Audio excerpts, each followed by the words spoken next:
I already drank that whole shake?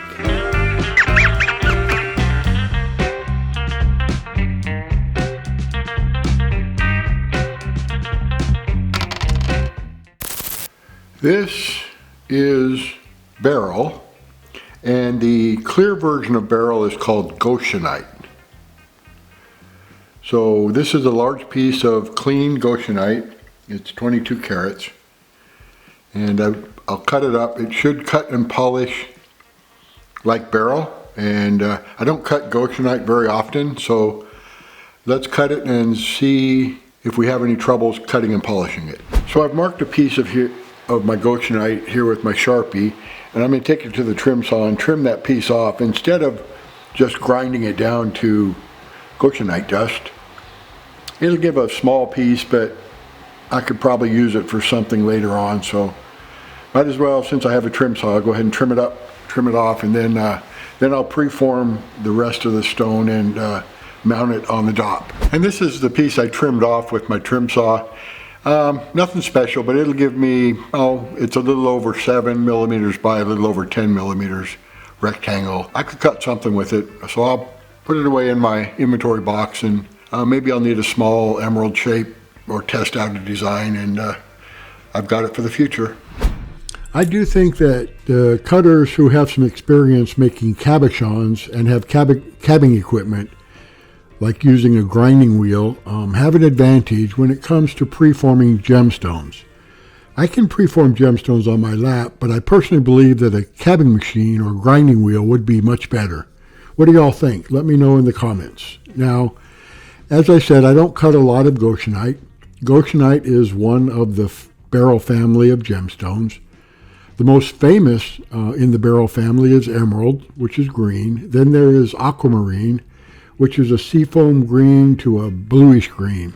Then there's morganite, which is pink, and heliodor, which is, or golden beryl, which is a honey color. And the rarest member of the Beryl family, red beryl or bixbite.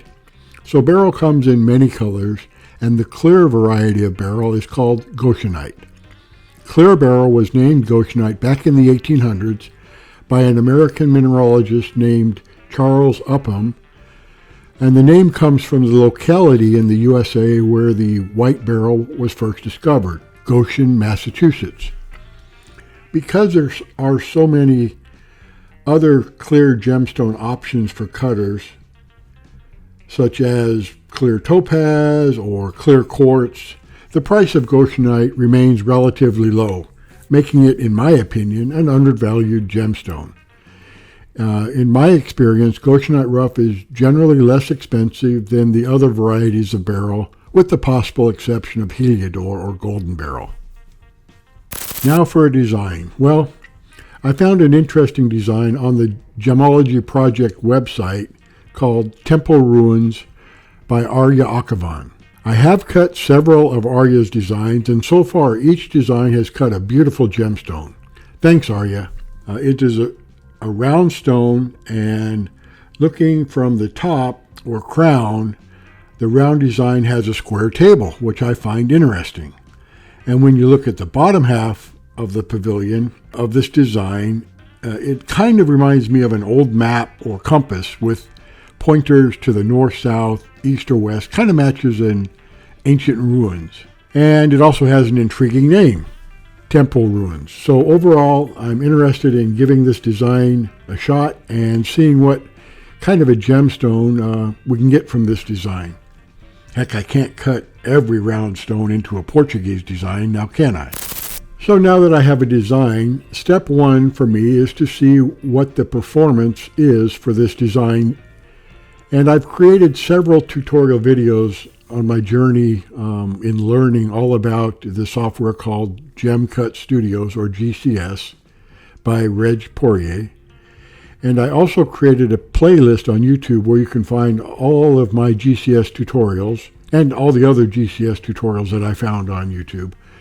So I won't go into detail here on how I evaluate the performance of a gem fastening diagram using GCS software, as you can go to those videos and get a detailed explanation of how to work in GCS. And here's a link to the GCS tutorial where I explain in detail about the feature of GCS I'm about to use, and a link to the playlist where I created where I have all the GCS tutorials I created, as well as the other tutorials that I found on YouTube. The first thing I do when I want to evaluate a design in GCS is to use the tilt performance feature in GCS to see what the expected performance of the gemstone will be in the face-up position, as if I was looking down at the cut gemstone. I look at ISO brightness, head shadow, and window at the 0 degrees or face-up position. So I go to Tools, on the drop-down, select Tilt Performance, and at the face-up or 0 degree tilt, I get about 70% ISO brightness, 10% head shadow, and 20% window. So this is the baseline, and I don't want to make any changes that will make my performance less than this baseline. I want to improve ISO brightness if possible, and decrease window if possible. I'm not too worried about head shadow. It's not necessarily bad. This design was created for gemstones with a relatively high refractive index, and I'm cutting Goshenite, which has a refractive index of 1.57. So now I use the render feature, and I change the refractive index to that of Goshenite. Now Goshenite's not one of the drop downs because it's not cut that often, but any Beryl will work because they have the same refractive index. So I select aquamarine in this case. Now I run the tilt performance again, and if I cut this design as written using Goshenite, I can expect significantly less performance in the face-up or 0 degree tilt. I'll get about 50% ISO brightness, 35% head shadow, and 15% window. Because I'll lose a lot of performance if I cut this design as written in Beryl, I will go to the manual optimizer feature of GCS to see if I can tweak either the crown or the pavilion or both angles a little and improve performance. I go to the manual optimizer feature in GCS. I look at the gem above, below, to the left, to the right of the center gem. This feature is slightly adjusting the angles of the crown and or the pavilion. So left of the center stone reduces the pavilion angle slightly, right of the center stone increase the pavilion angle slightly, above the center stone increase the angles of the crown slightly, and selecting a gem icon below the center icon reduces the angle of the crown slightly. The gem icon to below the center gem icon significantly improves performance and gives me 70% ISO brightness, 25% head shadow, and 5% window at the face-up, which is a significant improvement on the performance and gets me back to the neighborhood of the great performance of the original design. So I accept this icon, and the GCS recalculates the facets of the design, and our new design is not changed much from the original.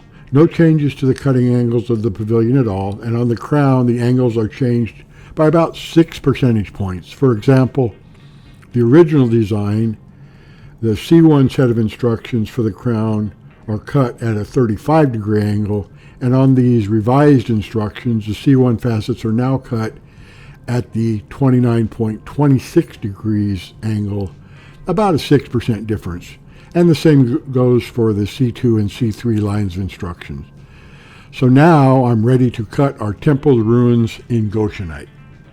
Okay, so what I do is I put a piece of modeling clay on top of a dot on the bottom part of my transfer fixture, and that's because the bottom part of our Goshenite is not flat,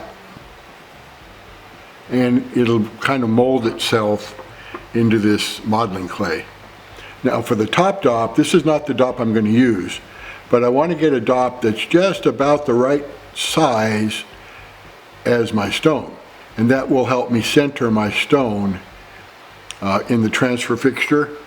And then when I get the stone pushed into the modeling clay with this dop, I'll change dops to the dop I'm going to use, and it'll already be centered.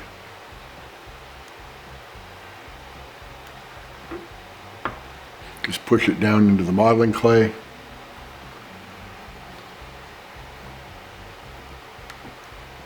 and kind of adjust the modeling clay so it kind of forms around the stone.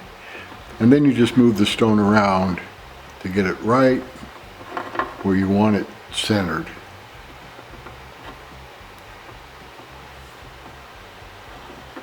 So it's pretty well centered under this larger dop that I'm going to use.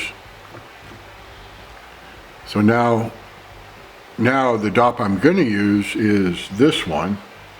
So now I just remove the dop that I used to help me center the stone, and the stone's centered just where I want it in the transfer fixture. So I put the smaller dop that I'm actually going to use in the transfer fixture, and the modeling clay has held the Goshenite in place. So that's center. And it would be kind of difficult to eyeball that as center if you just used that dop. That's why I always use a dop about the size of the stone. So now I'll use my 2-part epoxy, or I'll probably use, I guess I'll use my UV activated super glue in this case, and adhere the dop to the stone. So I've been having good luck with Helios's product SureHold, which is a UV light activated super glue, and so that's what I'm going to use to glue the stone to the dop.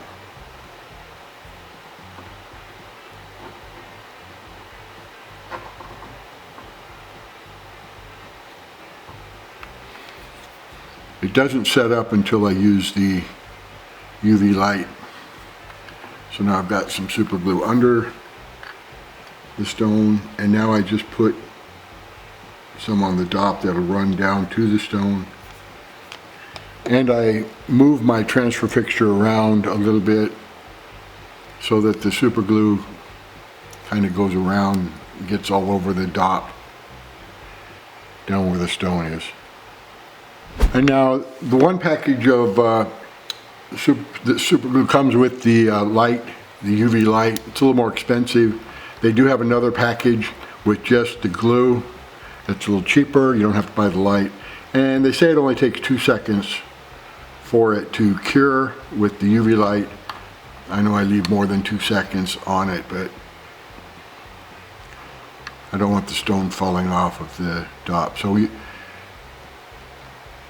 I can feel that it's already set up. There's no glue on my hand. So it's already cured, and I'm already ready to start cutting the Goshenite. Okay, for our Goshenite, the first set of instructions calls for us to cut the first row of facets to a center point on the pavilion at an angle of 42.3.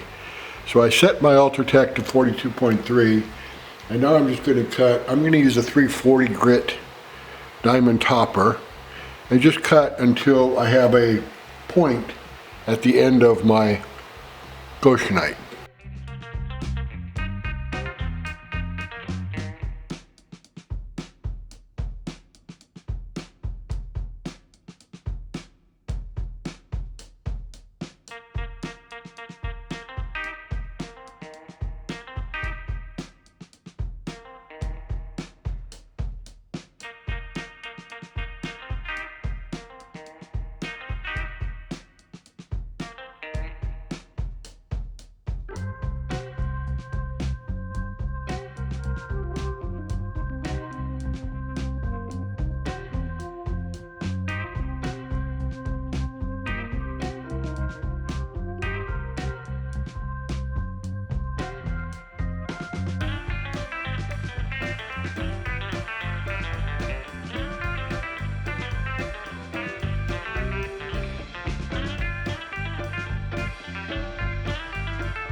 Because I'm just roughing in the gemstone at this point with a rougher lap, it's not necessary for all the facets to line up perfectly. I will get them to line up exactly right later when I use a pre-polished lap. So close enough on the facets at this point is close enough. I'm just changing the index teeth when the cut gets to the angle of 42.3 degrees. No need to waste time examining the facets at this point. I just work around the entire row of index teeth in that tier or line of instructions. Okay, for our Goshenite, I finished the first line of instructions and went around and cut a center point at our cullet, the bottom part of our pavilion. So the next line of instruction is to cut the girdle, so we'll go to the 90-degree angle. And we'll cut these same facets, the 3, the 9, the 15, every 6 facets, but we'll cut them at the 90-degree angle, and this will give us our girdle.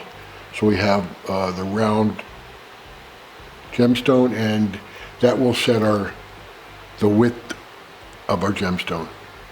Okay, I'm ready to cut the P2 row of facets. I've set my Ultratech up to an angle of 4130 and the number 1 tooth. So I cut the 1, the 23, 25, 47, 49, 71, 73, and the 95 tooth.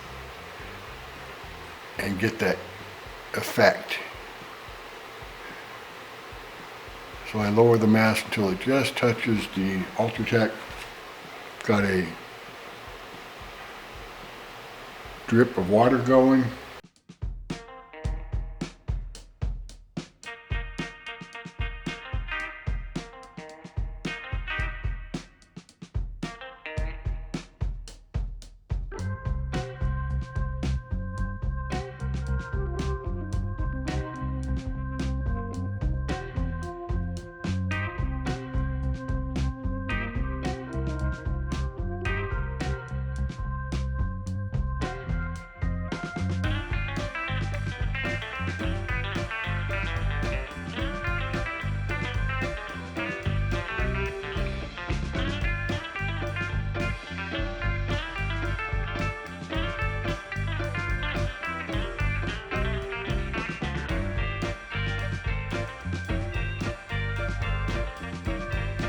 Okay, I've got the 4 sides just roughed in. It's just with the 600 grit topper. So now I'll use my 12M and go over the facets again and get them a little cleaner.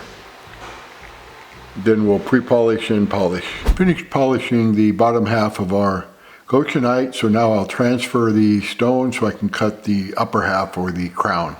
Okay, to transfer our stone, I put a cone-shaped dop in the transfer fixture that will align with the cone shape or the cullet, the point of the pavilion side of the stone that we're using. So then I put in a drop of, what I'm using currently is my UV activated super glue.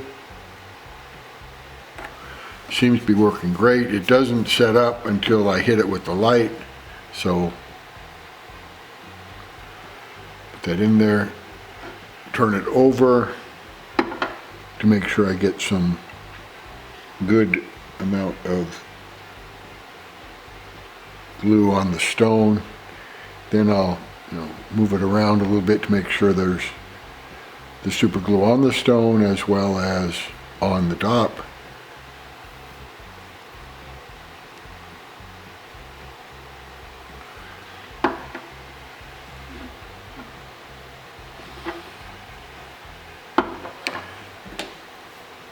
Then I'll hit it with the UV light for about 2 seconds, and that sets the super glue.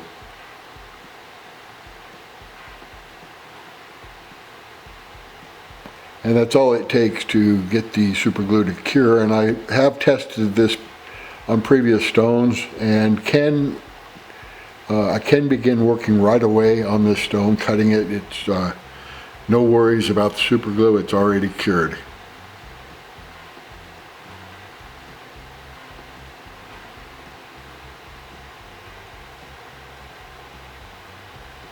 And I can touch it and feel that it's cured.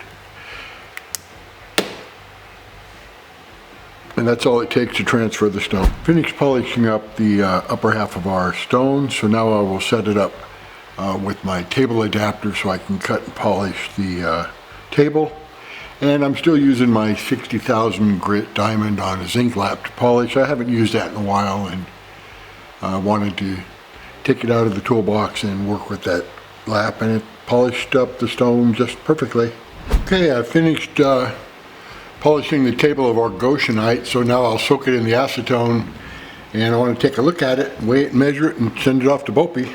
Okay, I almost made a fatal mistake in cutting this stone, and the only thing that saved me was the Ultratech. But let me show you. On this particular design, you want these facets that go straight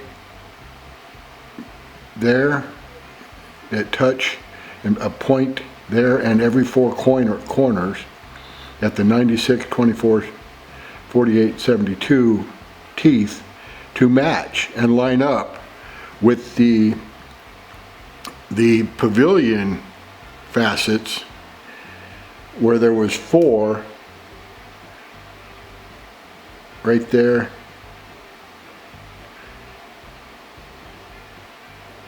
where you had 2 facets there, there, and there at the 96, 24, 48, and 72. And mine lined up, but only because of the keyed dot feature of the Ultratech. When I transferred from the pavilion to the crown, it was already lined up correctly, but I should have checked that. If it had not been for the keyed dot feature, it would have been a 1 out of 4 chance of hitting it right on the right facets when I transferred from the pavilion to the crown. So I was lucky this time. I made a mistake in analyzing the design, but fortunately my Ultratech saved me. These 4 points on the crown need to line up with the 8 facets on the pavilion, which make 4 points on both sides of your gemstone. These 4 points need to touch the girdle at the 96, the 24, the 48, and the 72 index teeth. Okay, so for our keyed dop, which is the brass dop cut at a 45-degree angle, so that's fit at that angle to go into the Ultratech, the spindle, one way. But you can adjust it just by pulling it out a little bit and turning it. So you can override the feature pretty simply. Now the other way, it only works because your flat dop, normally the first dop you use, has a keyed feature, and then when you transfer it to a round dop, that also has a keyed feature. Your V-shaped dops do not have a keyed feature, and that's because you're going to set the V into the keel of the stone that you're using. So once you've cut normally the pavilion of your stone using the flat dop, you'll put the dop with the stone into your transfer fixture, and you see that it slides under. Where the key is, it slides under, and then you lock it down. And on the other side, you use your cone-shaped dop, and it also is going to fit in your transfer fixture with the keyed feature of the dop, so that you're now ready to transfer if your stone was on here, from this dop to this dop, and this dop would be set up exactly in the same position when you put it into your Ultratech because of that keyed dop. Now I do have another transfer fixture I use it for if I need anything very large, but it does not have the feature to lock the key, to slide the keyed feature of the dops in. So this transfer fixture would not allow me to align my dops to the keyed feature. It'd still work fine. I just have to override the keyed feature of the Ultratech whenever I use this transfer fixture. Today I cut a gemstone that I don't often cut, called Goshenite, which is a clear or transparent beryl. Because there are so many different transparent gemstones available to cut into gems, Goshenite is often overlooked and, in my opinion, an undervalued gemstone. The design I cut, Temple's Ruins, is not a difficult design to cut, but I would not recommend this for a brand new cutter, simply because after you cut the pavilion, or bottom half of the gemstone, and you transfer the stone to cut the crown, you do need to ensure correct alignment of the stone exactly per the fastening instructions, or the top and the bottom of the stone will be out of alignment and the light won't pass through it right. It won't look quite right. It's going to be kind of a mess. I was very lucky during the transfer that I had not overridden the keyed dot feature of the Ultratech, which is the default.